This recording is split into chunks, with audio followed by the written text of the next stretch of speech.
അപ്പൊ കല്യാണത്തിന്റെ ഒരു 4 ദിവസം മുമ്പ് പണ്ടങ്ങളൊക്കെ റെഡി ആയിരിക്കണം. നിങ്ങളെ ദൈവം കൊണ്ട് എത്തിച്ചതാ ഇവിടെ. നമ്മളെ ഏൽപ്പിക്കുന്ന പണി നമ്മൾ വൃത്തിയായി ചെയ്തു തരും. സംഗതി ബിസ്ക്കറ്റാ, ഒന്ന് ഒതുക്കി കൈകാര്യം ചെയ്യണം. അതൊക്കെ നമുക്കറിയാം.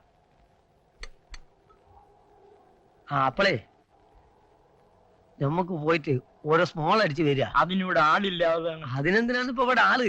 അട തുറന്നു കിടക്കുന്നുണ്ടെങ്കിൽ ഭീമാ ജ്വല്ലറിയല്ലേ, ചാക്കണക്കിൽ പൊന്നും കെട്ടി വെച്ചിട്ട് ഇങ്ങോട്ട് വരികേ.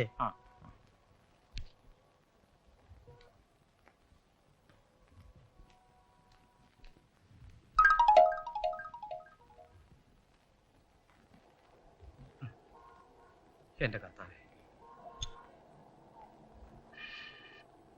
വന്നട്ടെ വന്നട്ടെ. തട്ടാരെ ഒന്ന് തൂക്കണം. തൂക്കാനാണല്ലോ ഞാൻ ഇവിടെ ഇരിക്കുന്നത്. ഇയാളാര് സുപ്രീം കോടതി ജഡ്ജിയോ തൂക്കാൻ? പ്രശ്നാക്കണ്ട. ഇതിന്റെ തൂക്കം അറിഞ്ഞിട്ട് വേണം ഇവരുടെ ഒരു പ്രശ്നം തീർക്കാൻ. ആരുടെ പ്രശ്നം?